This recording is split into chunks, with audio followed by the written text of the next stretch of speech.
আগে যখন আমরা নর্মাল রিক্সা চড়ি তখন সামনে সবসময় একটা অবস্টিকেল থাকে, আর এখন আপনি ভিউটা দেখুন, পুরো সামনে মানে আমরাই আছি। আমরা এখানে চলে এসেছি সেন্ট জোসেফ ক্যাথিড্রাল। এই ক্যাথিড্রালটা হচ্ছে হানয়ের সবচেয়ে পুরনো ক্যাথিড্রাল। হানয়ের আইকনিক ট্রেন স্ট্রিট 1955 থেকে 1975 হলো ভিয়েতনাম ওয়ার। একটা পিলারের ওপরে একটা লোটাস শেপ মন্দির, এটা বানানো হয়েছিল 1028 থেকে 1054-এ যিনি রাজা ছিলেন লাই থাই থং, উনি বানিয়েছিলেন এই পাগোডাটা।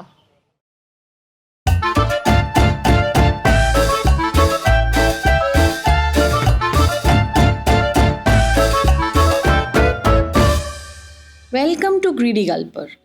আজকে 9 অক্টোবর 2025, আর আমরা কলকাতা থেকে 3 ঘন্টার ফ্লাইট নিয়ে পৌঁছে গেছি হানয়, ভিয়েতনামের রাজধানী। তাহলে লাগেজটা কালেক্ট করে নেওয়া যাক।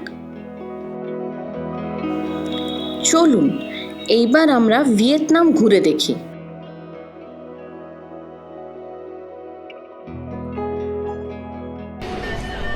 Hello, welcome to Hanoi.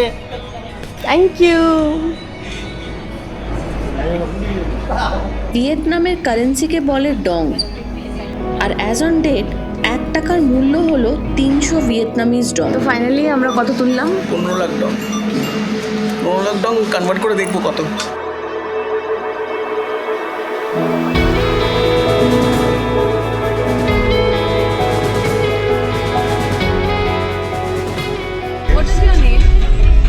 My name is Kwan. Airport থেকে হোটেল প্রায় 30 কিলোমিটার, আর আমাদের 40 মিনিটের মতন লাগবে। তো খোয়ান আমাদের ড্রাইভার, আমাদের হোটেল থেকেই আমরা গাড়ি বলে দিয়েছিলাম, ও এসে গেছে আমাদের গাড়ি নিয়ে রিসিভ করতে এয়ারপোর্টে। আমরা এখন যাচ্ছি। তো এখন যখন যাচ্ছি তখন মানে রাস্তা তো খুবই ভালো লাগছে। মানে একটা পটহোল নেই, একটা কিচ্ছু নেই, ভীষণ স্মুথ রাইড।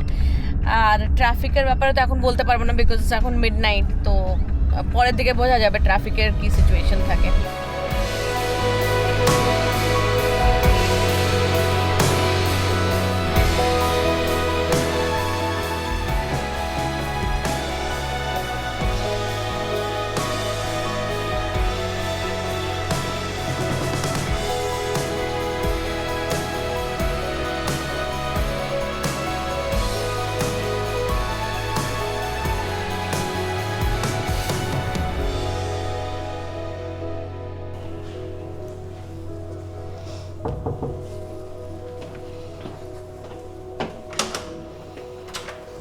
Good morning. গতকাল আমরা যে রুমটাতে চেক ইন করেছিলাম ওই রুমটা না একদম পেছন দিকে রুম ছিল, তো আমরা রিকোয়েস্ট করেছিলাম ম্যানেজারকে রুমটা চেঞ্জ করে দেওয়ার জন্য। আমরা আজকে সকালে একটা ফ্যামিলি রুম পেয়ে গেছি। এটা একটু বড় রুমটা, আর সাথে বারান্দাও আছে, 3টে বেড, ক্লোজেস্ট, ওখানেও ফ্রিজ আছে, সবই আছে, কালকে যা যা অ্যামিনিটিস ছিল। প্লাস বেস্ট জিনিস হচ্ছে এখানে একটা ছোট্ট বারান্দা আছে, যেখান থেকে আমরা এই ক্রস রোডের প্লাস একটা রাস্তার ভিউ পাচ্ছি। বেশ ভালো লাগছে, অনেকক্ষণ আমি দাঁড়িয়েছিলাম সকাল থেকে এখানে। হানয় এসে মনে হচ্ছে যেন সময় থেমে গেছে, আর ওল্ড কোয়ার্টারের রাস্তাগুলো যেন কোনো পুরনো গল্প শোনাচ্ছে। মোটর বাইকের রাশ, রঙিন বিল্ডিং আর কফির গন্ধ মিলে তৈরি এক নস্টালজিয়া। এখানে প্রত্যেক কোণায় আছে ইতিহাসের ছোঁয়া। হানয়, এখানে প্রত্যেক দৃশ্য বলে এক নতুন গল্প। আমরা হানয়ের যে হোটেলটায় উঠেছি ওটা হচ্ছে ওল্ড কোয়ার্টার্সে, আর ওল্ড কোয়ার্টার্স হচ্ছে অলমোস্ট সেন্ট্রাল হানয়ে। আমাদের হোটেল থেকে 10 মিনিট হেঁটে আমরা এখানে চলে এসেছি সেন্ট জোসেফ ক্যাথিড্রাল। এই ক্যাথিড্রালটা হচ্ছে হানয়ের সবচেয়ে পুরনো ক্যাথিড্রাল। এই চার্চটার কনস্ট্রাকশন শুরু হয়েছিল 1884-এ আর শেষ হয়েছে 1886। তখন থেকেই এখানে রেগুলার মাস হয়।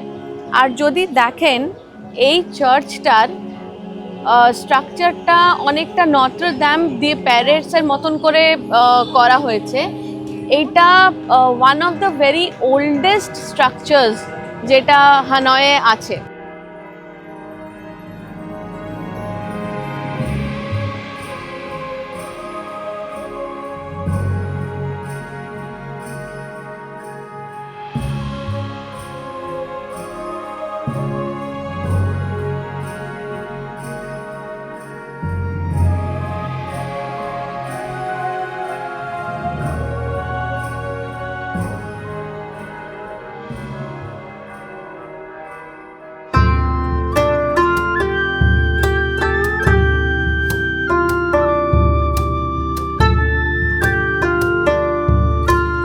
আমরা এখন যাচ্ছি ট্রেন স্ট্রিট। তো এই ছোট ছোট রিক্সাগুলো আছে এখানে চলে, যেখানে ড্রাইভার পেছনে বসে কিন্তু প্যাসেঞ্জার সামনে বসে। তো আমরা এই রিক্সা করে যাব।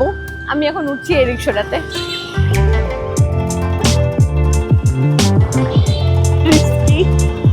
বাট মজা হলো বেশ।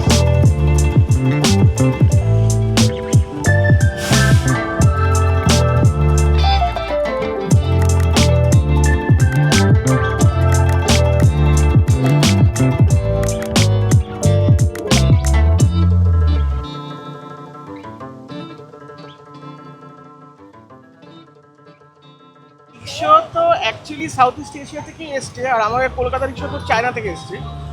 তো ব্যাপারটা ঠিকই আছে। আগে যখন আমরা নর্মাল রিক্সা চড়ি তখন সামনে সবসময় একটা অবস্টিকেল থাকে, আর এখন আপনি ভিউটা দেখুন, পুরো সামনে মানে আমরাই আছি আর কি। ভাল লাগছে।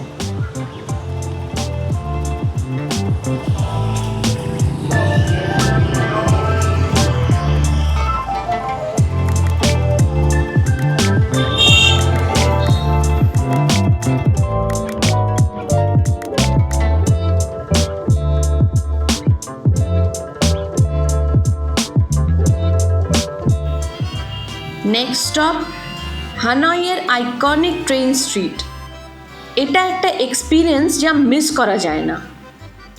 এখানে ট্রেন লাইনের দুই ধারে সারি সারি কফি শপ আছে, যেখানে বসে কফি খেতে খেতে ট্যুরিস্ট ও লোকালাইটসরা খুব পাশ থেকে ট্রেন যাওয়ার অনুভূতিটা উপভোগ করতে পারে। In short, Hanoi train street একটা ছোট্ট moment with a lingering feeling. আর এই ফিলিংটাই এক্সপিরিয়েন্স করতেই আমরা এখন এখানে এসেছি।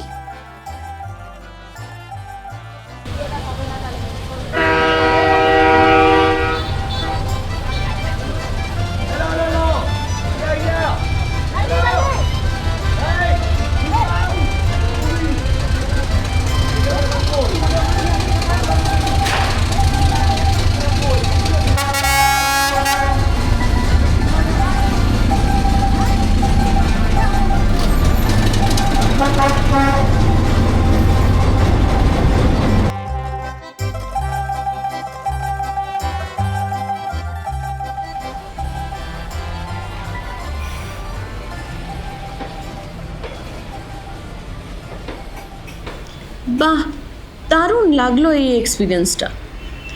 এবার একটু ভিয়েতনামের ইতিহাসে যাওয়া যাক। ভিয়েতনাম এক দেশ যেখানে প্রত্যেক রাস্তা, প্রত্যেক মানুষের মধ্যে আছে ইতিহাসের ছোঁয়া। এই দেশটা অনেক যুদ্ধের সাক্ষী। 1946 থেকে 1954 ভিয়েতনামের প্রথম যুদ্ধ, ফার্স্ট ইন্ডো চায়না ওয়ার, ফ্রান্সের বিরুদ্ধে। আর এই লড়াইয়ের নেতৃত্ব দিয়েছিলেন হো চি মিন। তারপর 1955 থেকে 1975 হলো ভিয়েতনাম ওয়ার, যেখানে একটা ছোট্ট দেশ লড়েছিল বড় শক্তি আমেরিকার বিরুদ্ধে। হো চি মিন ছিলেন একজন কমিউনিস্ট লিডার, সেই নেতা যার স্বপ্ন পুরো দেশকে এক নতুন পথ দেখিয়েছে। আর এই কারণের জন্যে মানুষের চোখে তিনি ভিয়েতনামের জনক। আমরা এখন আছি হো চি মিন মৌজোলিয়ামের বাইরে, যেটা হানয়ে লোকেটেড। হো চি মিন ছিলেন ভিয়েতনামের প্রেসিডেন্ট আর রেভলিউশনারি লিডার। এইটা একটা ওয়ান গ্রানাইট মনুমেন্ট তৈরি করা হয়েছে। মস্কোতে যেরকম মজোলিয়াম আছে লেনিনের, ওইখান থেকে ইন্সপিরেশন নিয়ে করা হয়েছে। এইটার ভেতরে একটা গ্লাস কাস্কেডে হোচিমিনের শরীরটা রয়েছে। এটাতে কিন্তু রেস্ট্রিক্টেড আওয়ার্স আছে, প্রত্যেক দিন খোলা থাকে না। এটা খোলা থাকে হচ্ছে Tuesday, Wednesday, Thursday and Sunday সকাল 7টা থেকে 11টা অবধি।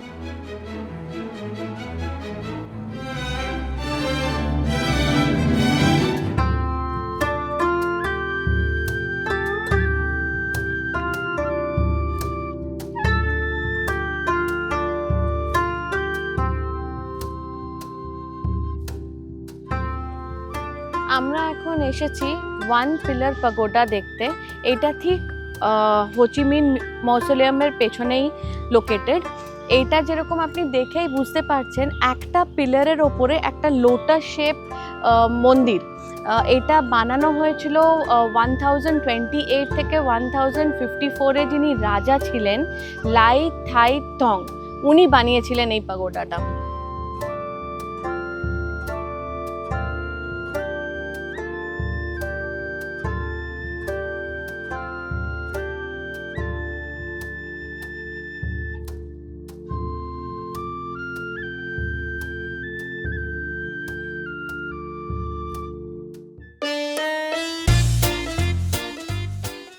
আমরা এসেছি ডিনারে বান চা খেতে।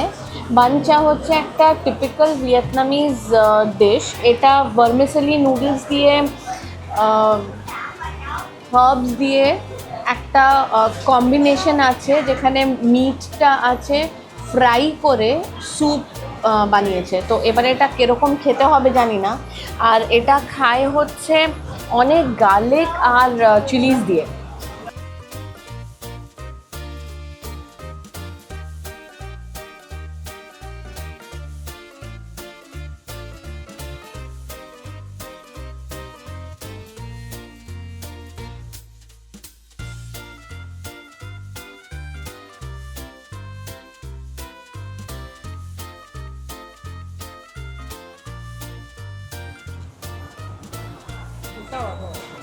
এক্সপেক্ট করিনি, ভীষণই ভালো খেতে। এটা ইজ আ মাস্ট ট্রাই। আপনারা যখন আসবেন ভিয়েতনামে, এটা একদম ডোন্ট মিস দিস, খুব ভালো।